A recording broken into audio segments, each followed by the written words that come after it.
Hello and welcome to Dr. Jim's Structures class, where we do structures by example. Man's practicing fuzzy math again. I'm guessing that you're watching this video because you're struggling with a structural analysis module. Dr. Jim's mission is to help you on your journey to making sense of structural analysis. So let's get to it. This video is part of a series of videos on axial force, shear force and bending moment diagrams. Example 1 of the series analyses the simply supported beam shown on the screen over 4 short videos. The first video covered drawing the Freebody diagram shown and the calculation of the beam reactions. If you want to see how we did that, click on the link on the screen.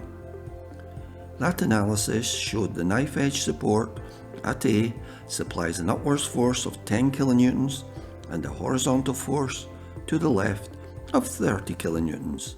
The roller support at C supplies an upwards force of 55 kilonewtons to the beam. This video, the second in the series, will show you how to set up algebraic expressions for the internal forces in the beam. It will also demonstrate the use of axial force, shear force and bending moment diagrams to represent these internal forces. We're now ready to investigate the internal forces in the beam, and we'll start by finding out what's happening between A and B. First, draw a Freebody diagram bubble that cuts the structure between A and B. The cut will expose the unknown internal forces in the beam. If you're unfamiliar with Freebody diagrams and Freebody diagram bubbles, then I suggest you click the link on the screen to find out more. They're uber important. And yes, we're making a Freebody diagram from the Freebody diagram of the whole beam. Now draw everything inside the Freebody diagram bubble. That is, the part of the beam inside the bubble, the reactive forces at A. But is that all? Well, no, of course not. We must remember to include the unknown internal forces exposed by the cut. To proceed, we need a sign convention for the internal forces. And to explain our sign convention, we'll use a thin element cut from the beam as shown, say dx wide, for all you mathematicians out there. We're dealing with a plane structure, so there are 3 types of internal force in the members. There is axial force, a longitudinal force that acts along the length of the member, and there is shear force, a transverse force that acts at right angles to the member, and finally there is bending moment that flexes the member. We will regard tensile axial force as positive, and note that for horizontal equilibrium the axial forces must be equal and opposite. Shear forces that try to spin the element counterclockwise will be regarded as positive, and for vertical equilibrium, the shear forces acting on the cut faces must be equal and opposite. Moments that put the top face of the beam into tension will be regarded as positive, and because the little element is in moment equilibrium, the bending moments acting on the cut faces must be equal and opposite. I hope that last statement caused an alarm bell to go off in your head. Why? Because the shear forces have a turning effect. A turning effect equal to the magnitude of the shear force times the width of the element. And that means the moments acting on the cut faces can't be equal. However, in the limit they are equal, because when dx becomes very small, the lever arm of the shear forces tends towards 0. The tiny element cut from the beam can be used, however, to mathematically derive an interesting relationship between shear and bending. But that's for another time and place. So, to recap, tensile axial forces will be regarded as positive.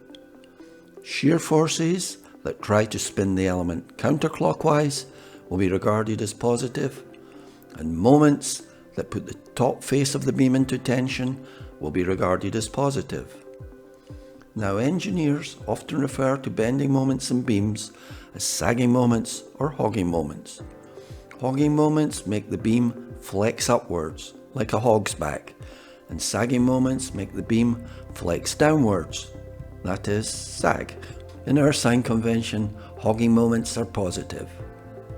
You should always assume the forces exposed by the cuts to be positive and let the arithmetic sort out the actual directions. If you do that, negative things will turn out to be negative. You know that makes sense. Once the unknown forces exposed by the cut are drawn and labelled, the next step is to use the equations of equilibrium to derive expressions for the unknown forces. Note that these expressions will be good for the first 5 meters. Why only the first 5 meters of the beam, you ask? Well, that's because if x is greater than 5 meters, you will need a new free body diagram, a diagram that includes the forces at B. We'll start with horizontal equilibrium, and when writing down equilibrium equations, always start by saying what you're doing. Not to do so would be plain rude. First, state horizontal forces must sum to 0, then indicate that forces acting to the right will be regarded as positive. That's the sign convention to be used for this summation. The resulting equation shows the axial force A is plus 30 kilonewtons. It's positive, so the beam is in tension at x. Note the equation is so simple we could have written down A by inspection, but it doesn't hurt to lay things out formally. Next, summing vertical forces shows that the shear at x is minus 10 kilonewtons. It's negative because the shear force at x is trying to spin the little free body diagram clockwise. Finally, calculate the unknown bending moment by taking moments about the cut. I suggest that the bending moment at the cut should always be determined by taking moments about the cut. In fact, in my opinion, this should be another law, but I don't want to get too dictatorial. Doing the calculation shows the bending moment to be minus 10x kilonewton meters. Well, that takes care of what's happening between A and B, and because we're going to draw axial force, shear force and bending moment diagrams, we need to record the results. This is best done in a table with 5 columns. The first column contains the section of the beam, the second column contains the range of x values, and the rightmost 3 columns contain the expressions for the internal forces. That done, we now need to find out what's happening between B and C. Start by drawing or imagining a free body diagram bubble that cuts the beam between B and C. Drawing the bubble is not absolutely necessary, but it helps. Do it. I do. Now draw the free body diagram for everything inside the bubble, remembering to include the unknown internal forces exposed by the cut. These unknown forces are always assumed to be positive. Next, apply the equations of equilibrium to determine algebraic expressions for the unknown internal forces exposed by the cut. Are you beginning to see there's a pattern here? Horizontal equilibrium shows the axial force is 0 between B and C. Vertical equilibrium demands that the shear force is plus 30 kilonewtons, and summing turning effects about the cut shows the expression for the bending moment is 30x minus 200 kilonewton meters. Add the results to the table, noting that these expressions are good from B to C. Now repeat the procedure, this time cutting the beam between C and D. First, draw the free body diagram bubble. Second, draw the free body diagram. Third, apply the equations of equilibrium. And fourth, complete the table. Pause the playback if you need time to think about the numbers. We're almost there, but you might be thinking, Wasn't that a hard way to find the internal forces between C and D? Isn't there a better way? Well, there is. What we need is a different free body diagram bubble, and therefore a different free body diagram. First, get rid of the current working. Next, draw a different bubble. Note the bubble cuts the beam at the same point as the previous free body diagram bubble, but this time we're going to analyse the substructure to the right of the cut. This is a better approach because we're dealing with a much simpler structure. In passing, it's important to recognise that the internal forces acting on the two faces produced by the cut must be exactly equal and opposite. This makes sense if you think about it. For example, if the axial force on one face causes tension in the beam, then the axial force on the other face must also cause tension. The directions are different, but the signs are the same. Now draw the free body diagram, assuming all unknown internal forces to be positive. And when we apply the equations of equilibrium, notice how simple they are, and fill out the table, we see the results are exactly the same as those in the row above. We now have all the information we need to draw the axial force diagram, the AFD, the shear force diagram, the SFD, and the bending moment diagram, the BMD, for the beam. You should think of these diagrams as graphs of the internal forces drawn on an outline of the structure. Here the structure is a simple beam, so drawing the diagrams is straightforward. It's a little more complicated when it comes to frames, but that's for later. Starting with the axial force diagram. First draw the beam, and then looking at the AF column in the table, we see that the axial force is plus 30 kilonewtons between A and B, and 0 between B and D.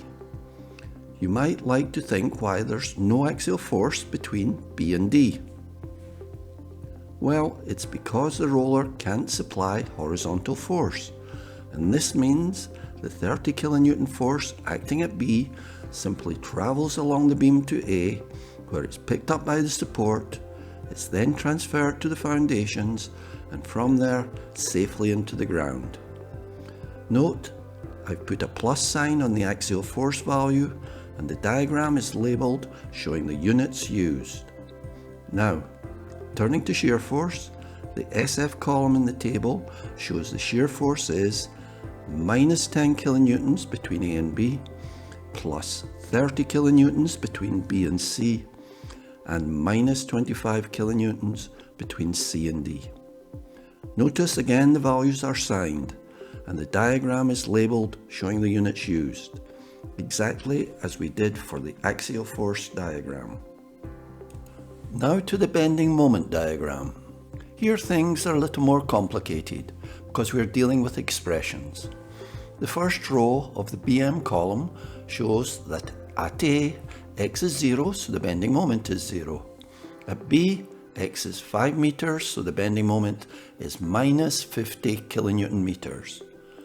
Now consider the second row of the BM column. At B, x is 5 meters, so the bending moment is minus 50 kilonewton meters. We already figured that out from the previous row. At C, x is 10 meters, so the bending moment is plus 100 kilonewton meters.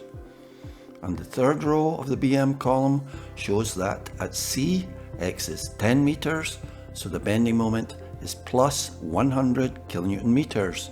And again we know that from the row above. And at D, x is 14 meters, hence the bending moment is 0. Note that the fourth row of the table gives exactly the same results as the third row. We have, of course, to remember that x is the distance to the left of D. So, axial force is 0 between C and D. Shear force is minus 25 kilonewtons between C and D. And when it comes to bending moment, at C, x is 4 meters, hence the bending moment is plus 100 kilonewton meters. And at D, x is 0, so the bending moment is 0. Note also that I've not put signs on the bending moments. That's because there is no simple sign convention for bending moments when it comes to frames, and we'll be dealing with frames in later videos. Our sign convention will be to simply draw bending moments on the tension side of the members. This is a commonly used convention, and it couldn't be easier. Knowing that, the bending moment diagram shows that the underside of the beam is in tension from A to 1/3 of the way between B and C. In other words, the beam is sagging. The remainder of the beam is hogging. That means the upper surface of the beam is in tension and the lower surface is in compression. Here's what the deflected shape of the beam might look like. Note the tension face is the outside of the curve, therefore the bending moment diagram always lies on the outside of the curve. This is worth knowing. Note that I've indicated the point of Contrflexure with a dot. Points of Contrflexure are special points where the tension face changes from one side of the beam to the other, and because of that, there is no curvature at the point of Contrflexure, and because of that, the bending moment is zero at the point of Contrflexure. This is also worth knowing. To recap, here are our basic rules for drawing axial force, shear force, and bending moment diagrams. Always put signs on axial force and shear force diagrams. Never put signs on bending moment diagrams. Bending moments are always drawn on the tension side of the beam. And finally, always label the diagrams and include the units used. We now have our diagrams. Woohoo! But you're probably thinking, using algebraic expressions to draw axial force, shear force and bending moment diagrams is hard. There's got to be a better way. And the good news is, there is. It's based on two important truths that we have discovered from this simple example. The first truth is axial force and shear force diagrams are constant between loads. And the second truth is bending moment diagrams are sloping straight lines between loads. This is true for all beams and frames, both statically determinate and statically indeterminate. It's always true. It's another law, and it's a law well worth knowing, because it means that we only have to calculate the internal forces at point loads, and that makes life an awful lot easier. So in summary, we can always draw axial force diagrams, AFDs, shear force diagrams, SFDs, and bending moment diagrams, BMDs, by setting up algebraic expressions, and you need to know how to do it. However, it's slow, tedious, error-prone, and it's usually unnecessary. The algebraic approach is well worth knowing about, and sometimes it's necessary, but in general, it's not the way to go. In the next video on the analysis of this beam, I'll present a quick, easy, and foolproof way to draw axial force, shear force, and bending moment diagrams. It's the way a structural analyst would go about it, and it makes use of the two universal truths discovered in this video. To go to that video, click the link on the screen at the end of this video. If you would like an annotated, printable copy of this solution, head over to Dr. Jim's website. There's a link below, and it's well worth having.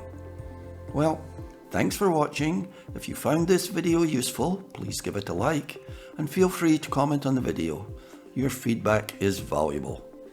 Bye for now, and I hope to see you again soon. Phony numbers. If I could respond to that.